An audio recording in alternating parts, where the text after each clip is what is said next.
রিজিক কি কি পাবেন, আপনার রিজিক সব লেখা হয়ে গেছে। এখন আপনারা কি রিজিকটাকে হালাল পথে চাচ্ছেন না হারাম পথে? যদি হালাল পথে চান ওই অ্যামাউন্ট অফ রিজিকই পাবেন, যদি হারাম পথে চান ওই রিজিকই পাবেন, এর বাইরে যাবে না রিজিক। যাবে যাহলে সবর করেন, আল্লাহ পাক হালাল পথেই রিজিক দিবে ইনশাআল্লাহ তাআলা। রিজিক বৃদ্ধির জন্য কিছু আমল আছে, তার মধ্যে শ্রেষ্ঠ আমল হচ্ছে নামাজ, এর সাথে চাষতের নামাজ পড়া। চাষ মানে সালাতুদ দুহা, এর আগে ইশরাকের নামাজ আছে। রিজিক বৃদ্ধির জন্য আত্মীয়তার সম্পর্ক বজায় রাখতে হয়, আত্মীয়তার সম্পর্ক বজায় রাখলে রিজিক প্রশস্ত হবে। বেশি বেশি যে আল্লাহ জিকির করে এবং কোরআন তেলাওয়াত করে তার রিজিক বাড়ে আলহামদুলিল্লাহ, এবং যে আল্লাহর রাস্তায় খরচ করে তার রিজিক বাড়ে ইনশাআল্লাহ। এই রিজিক বাড়ার কিছু পলিসি আছে, সবচেয়ে শ্রেষ্ঠটা হচ্ছে নামাজ, আল্লাহর জিকির তেলাওয়াত, এরপর আমলের মধ্যে আত্মীয়তার সম্পর্ক বজায় রাখা। নবীজি বলছেন কেউ যদি চায় যে তার রিজিকটা লম্বা হোক, হায়াতটা লম্বা হোক, সে যেন আত্মীয়তার সম্পর্ক বজায় রাখে। আত্মীয়তার সম্পর্ক এখন আস্তে আস্তে নষ্ট হয়ে যাচ্ছে না? খেয়াল করে দেখেন, আত্মীয়তার সম্পর্ক আপনি বজায় রাখবেন। মনে রাখবেন, আমি বারবার একটা কথা বলেছি আপনাদের ওয়াজ মাহফিলে, যে পৃথিবীতে যে কাজই করবেন আল্লাহর সন্তুষ্টির জন্য করবেন। আত্মীয়তার সম্পর্ক বজায় রাখবেন আল্লাহর সন্তুষ্টির জন্য, তাদের কাছে কিছু পাওয়ার আশায় না। যখনই আপনি কারো কাছে কিছু পাওয়ার আশা করবেন আপনি কষ্ট পাবেন। কারো কাছে এত বেশি পাওয়ার আশা করবেন না। কার কাছে পাওয়ার আশা করবেন? আল্লাহর কাছে, যে আমি এই কাজটা করছি আল্লাহ আমাকে পুরস্কার দিবে ইনশাআল্লাহ। আমি আত্মীয়তার সম্পর্ক বজায় রাখছি কেন? আল্লাহর কাছে রিজিকে বরকতের আশায়, আল্লাহর সন্তুষ্টির জন্য। মনে রাখবেন প্রিয় ভাইরা, আমল কবুল হওয়ার শর্ত মোটামুটি তিনটা। কয়টা? এক নাম্বার, আমলগুলো হতে হবে আল্লাহর সন্তুষ্টির জন্য, এক। দুই নাম্বার, আমলটা হতে হবে রাসূলুল্লাহ সাল্লাল্লাহু আলাইহি ওয়াসাল্লামের পদ্ধতিতে, অন্য কারো পদ্ধতিতে নয়।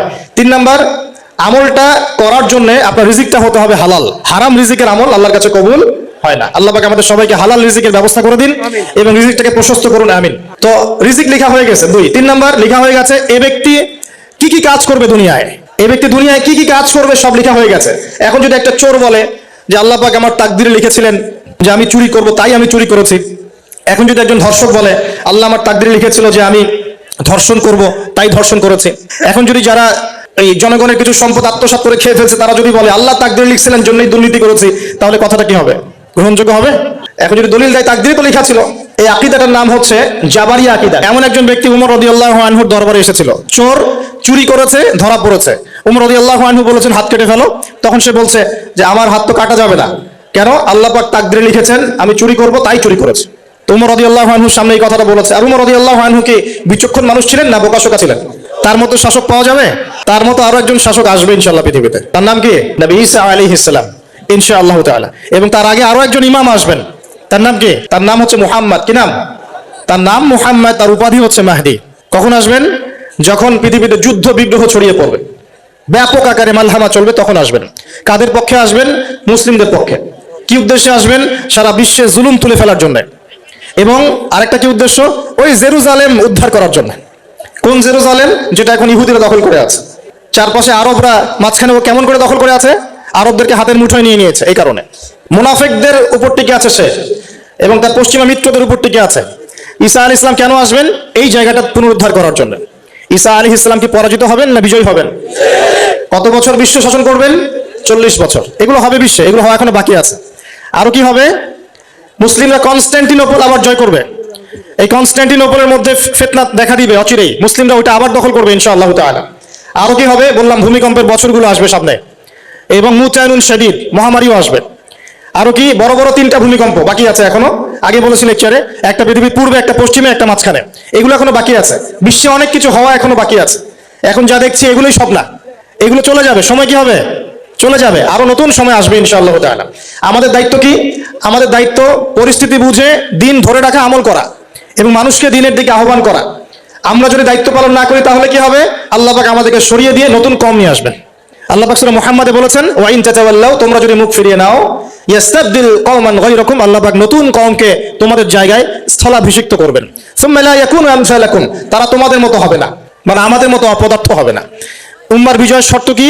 আল্লাহ সূরা মুহাম্মাদই বলেছেন ইন তানসুরুল্লাহ ইয়ানসুরুকুম, তোমরা আল্লাহর দ্বীনকে সাহায্য করো তবেই আল্লাহ তোমাদেরকে সাহায্য করবে। ওয়া ইউসাব্বিত আকদামাকুম, তোমাদের পা আল্লাহ দৃঢ় করে রাখবেন। আমরা আল্লাহকে সাহায্য না করলে আল্লাহ পাক আমাদেরকে সাহায্য করবেন না। সিম্পল। আল্লাহ পাক সূরা রাদের মধ্যে বলেন ইন্নাল্লাহা লা ইউগাইয়িরু মা বিকওমিন হাত্তা ইউগাইয়িরু মা বিআনফুসিহিম, আল্লাহ পাক কোনো কওমের অবস্থা ততক্ষণ পরিবর্তন করেন না যতক্ষণ না সেই কওম তার নিজের অবস্থার পরিবর্তনের চেষ্টা করে।